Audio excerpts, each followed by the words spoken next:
There were these three guys in an insane asylum. Anytime you boys are ready. Sean, take it away. Okay. Welcome to Thirst Impressions. I'm Sean. I'm Jackie. I'm Pat. And tonight we watched The Killing Joke. For those of you who don't know, The Killing Joke is highly regarded as probably the greatest comic book ever written. And I can say, and I read a lot of comic books. Pat, I know you read a lot of comic books. I do. It's, without a question, the greatest comic book of all time. It's at least my favorite. If it's not the best, it's one of the best. And so they went ahead and made an animated feature based off of The Killing Joke. And it came out very minimal theatrical release. Yeah. Pretty much was a straight to DVD, but I think it still did like $2.5 million at the box office over the course of a weekend. It only aired for one night. It aired one night on a Monday, I think. And it still made that much money. And I bet you it'd still beat Ghostbusters. It was certainly better. Yeah. All right. But not without its warts. So we did watch it on a blind. No drinking games for this one. No. But we do have our review. And Yes. Pat, I'm going to let you take the lead on this one here. This is a terrible, terrible movie if you stop watching at the half-hour mark. Yes. The stuff that's actually based on the Killing Joke comic by Alan Moore and Brian Ballard, it is fantastic. But for some reason, they decided to attach a half-an-hour intro where Batgirl has a midlife crisis. Yeah. Yeah. And she's like 25 years old. Yeah. Has a quarter-life crisis. Yeah. And voiceover is the whole thing. And she voices it over like it's American Beauty. And, and that's the day it all changed. And there's such a drastic change between that first half hour, which has nothing to do with the rest of the movie, No. and the actual Killing Joke adaptation. Let's go over what happens in that first half hour. Batgirl narrates the entire thing, and they're stopping the nephew of a crime family who basically takes over the whole thing, kills his uncle, and just basically tries to do all of this to get Batgirl's attention. And he does, and in a way it ruins everything that's great about Batgirl.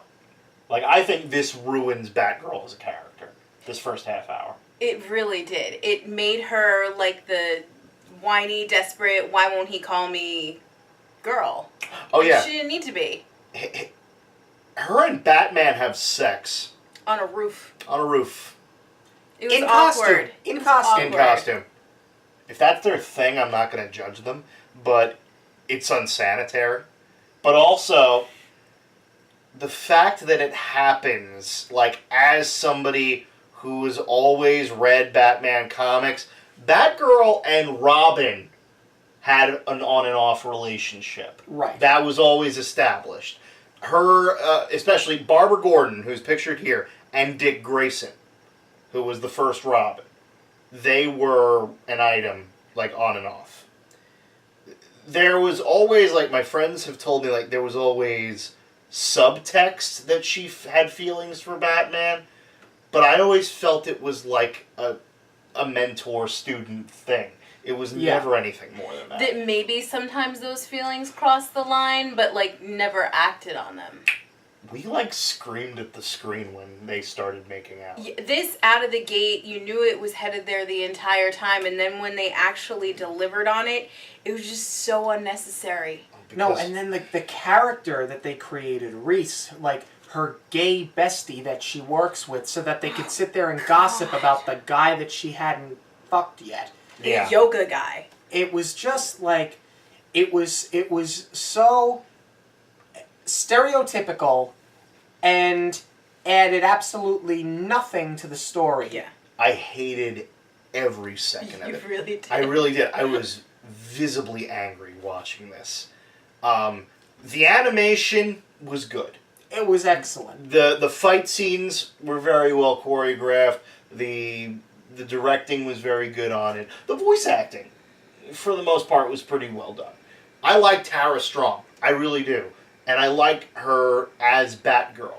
But that doesn't mean that you have to give her extra lines, which ruin a lot of what makes Batgirl interesting.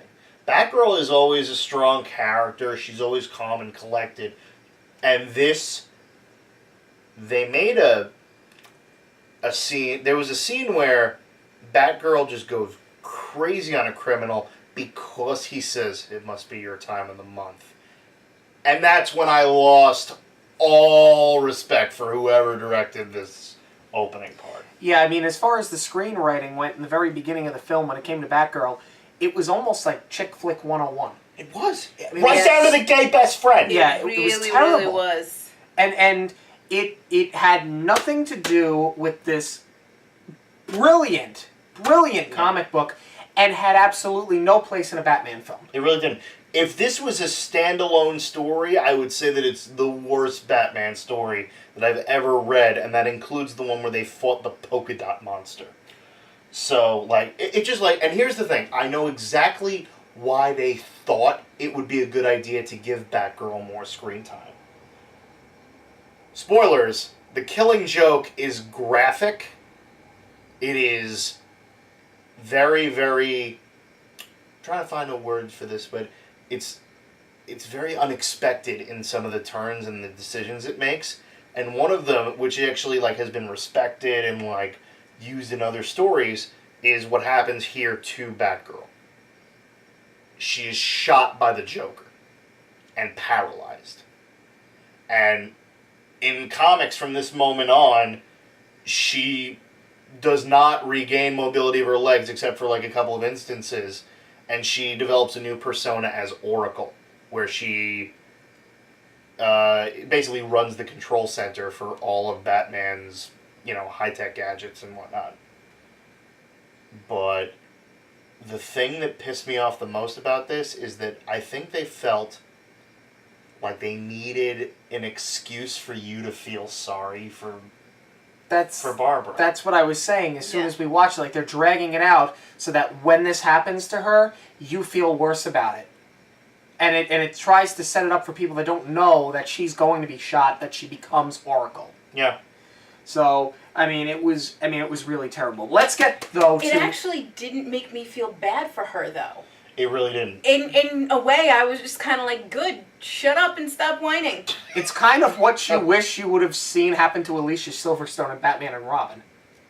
It's what I wish happened to Chris O'Donnell in Batman and Robin. It's what I wish would have happened to Batman and Batman and Robin. It's what I wish would have happened to Batman and Robin. Now, like, Joel Schumacher would have shot the reel, and just the entire movie was just like the actual movie with just a giant bullet hole in the middle. As soon as Batman and Batgirl start having sex, the first thing I did was turn to Pat Jacki and say, if Schumacher had directed this, he'd be fucking Robin right now.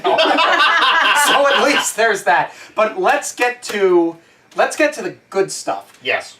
When it finally hits on what is in this book, it's a goddamn home run. It really is. Goddamn. The only profanity that was used in this whole thing. Yeah, let's also put that... Everything else was, oh, fiddlesticks, or whatever the words they wanted to sub. What BS. But goddamn made it through. Now let's just put this out there. There was no reason for this to be an R-rated film. No. Absolutely none at all. None there were no at all. boobs in the sex scene. There was nothing. No, I mean, at Just least... a goddamn gave it an R least rating. there were breasts in this. There were nipples in Batman and Robin. But there was nothing here. That's true. This was a nippleless Batman story with sex in it. How the hell is that possible? I mean, yeah, was it graphic? Sure it was, but no more graphic than the comic book. I don't know why it had an R rating. It was more disturbing than anything. Correct. That was the intent. And there have been a lot more movies that were rated PG that were more disturbing than the stuff they featured here. Right. Yeah. But once they got into this, though, it was absolutely excellent. They got that original cast back from Batman the Animated Series, debatably the greatest cartoon of all time. to this day, when I watch anything involving the animated series, any of the video games, up to including this, I cannot believe that is Mark Hamill. I know, right? I mean, it's Luke Skywalker. He's just that good. When he does voice acting, he completely immerses himself. Like, if you watch clips of him doing the Joker voice, it's terrifying. Like, it's legitimately terrifying to watch. And he actually said, like, when a couple years ago they made the video game Batman Arkham City, and he unofficially retired the voice. But he said, years ago, the only way I would go back to doing Joker is if they did the Killing Joke. And lo and behold, they did. And panel for panel. Yeah. Brilliant adaptation. It reminded me a lot of, like, Sin City. Like, if you've ever read any Sin City comics, they are shot for shot the movie. Like, there are no deviations. Yeah, this was pretty similar, with the exception of a couple of things that were different. And you can almost nitpick them. Like, when she comes to in the hospital, Yeah. in the film she goes, Batman. In the book, she says Bruce. Yes. In the book, Joker intentionally jumps into the vat of acid trying to escape Batman. Right. In this animated film, he trips over the cape that he's wearing, his Red Hood, and falls in, which to me I actually did sort of take away from it, because while it's all the same, and yes, he's trying to get away from Batman, I sort of liked the independent decision of, I have no choice. This being accidental, I thought, in the film, took away, just slightly, just a little bit. But it worked for the character that they gave him. Yeah. They made the Joker... I really liked the backstory. Right, because you've never read the comics. So, no, I've not. How do you feel about all of this, I guess? I really liked that they made him kind of wimpy. And I think the tripping worked for this story. Yeah. Because we've seen the Joker as this complete psychopath, especially now with Suicide Squad, and we saw Heath Ledger's Joker. So I'm kind of glad we saw, instead of him just... being triggered to become this twisted person, it was a different layer. It was a completely different take on it. And I like that they kept the mentality of that, because I kind of like the tripping aspect better than the jumping, because it really does emphasize the whole point of this, which was that Joker was trying to drive Jim Gordon insane by telling him, if you have one day where everything goes wrong, where you have no control over it, and you are driven mad by that. Anybody can do that. And I like the idea that he didn't jump into the thing. It happened to him. Right. I like the idea, like, just like it happened to his wife and his kid. It happened that he was put in a bad situation to begin with. And then it just happened that that's the vat he chose to fall into, the one where it turns his skin white and his eyes start to bleed like crazy. That image of him holding his head and laughing is one of my favorite comic panels ever, and they did a great job with it here. It's chilling. It really is. It's absolutely chilling. And I was waiting for that laugh. And and what's amazing is this is the most diabolical Joker. This is the most twisted Joker you will see. And he's human, and you feel bad for him. That's what this did so well. And once they started sticking to the source material, that's what the movie, for the most part, got right. Yeah. There were a couple things here and there that I didn't love in adaptation's sake. Like, I think, like, they could have focused a little bit more on the action. There were a couple of cameos in the comic that could have happened. Like, when Batman is trying to find Joker, he bumps into everybody. He interrogates the Penguin, and Two-Face, and like really cool. It would have been nice just to have like as an extra little thing added in there. And also, there's the ending, and the ending in the comic is up to the reader's interpretation. It is Batman pleads to the Joker to stop Let's start over. I can help you get better, and we can work through this. And Joker, instead of accepting his help, turns him away and just tells a joke. And the two of them laugh at the absurdity of the situation. The comic leaves it up to the reader's interpretation of what actually happens, because the cops show up at the same time, and both of them stop laughing at kind of the same time. But there is still that shot of Batman with his hands on the Joker. So it looks like he's either like he can't control himself and he's laughing, or he's choking him and killing him. And this movie kind of made it pretty obvious that Batman kind of killed him. Like, I think Batman killed him watching this. Because Joker's laugh dies off, but Batman's continues. Right. The police are not present. They're not there. Right. So different. And then there is a little after the credits thing with Barbara in the wheelchair, going to the control panel. I have to feel sorry for her again. Yeah. But we were okay. We agreed that we were okay with it until it got to a certain point. Yeah. She wheels herself into the control panel. She puts the headset on, and you go, okay, she's Oracle. She's ready to go. And she goes, okay, back to work.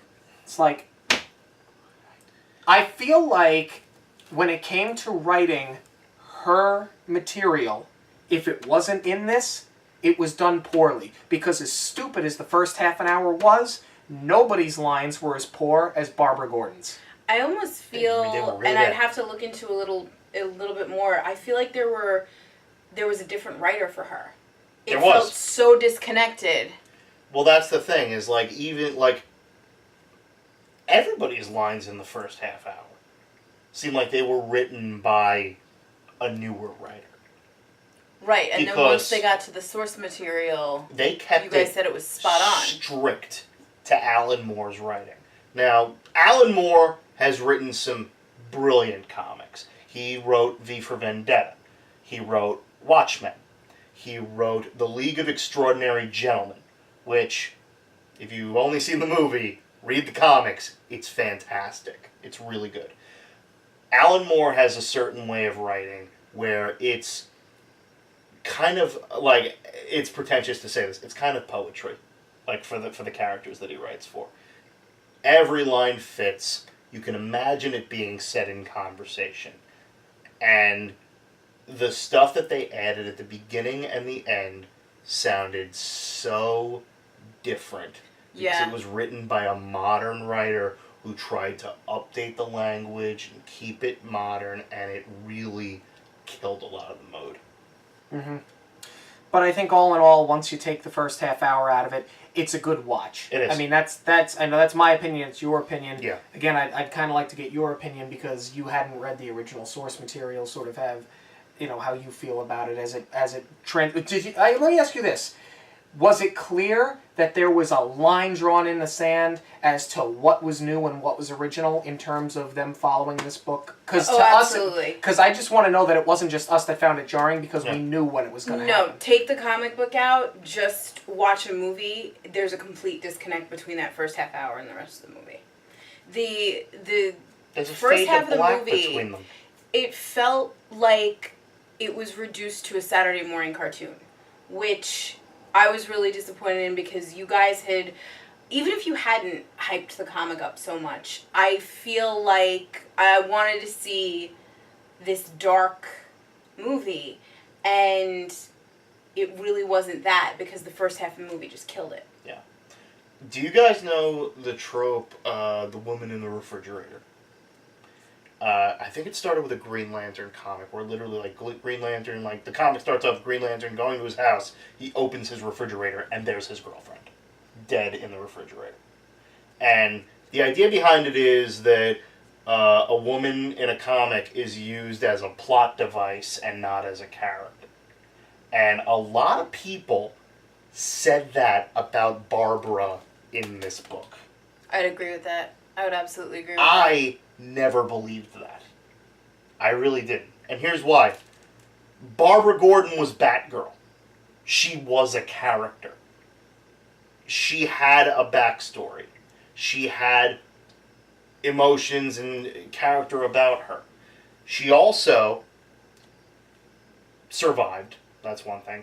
She was not the reason why Joker needed to be stopped. Batman realizes the Joker is gone at the beginning of the comic and goes, do you realize what you've done? Do you realize what you've let out? He knew exactly. He had all the motivation to stop him before she got shot. Right. And she was Right. able to further develop a character. Yeah. And if you take out the fact that she gets shot, there's no story. The whole point is he shoots her to try to drive Gordon crazy because he's trying to prove this point. Yeah.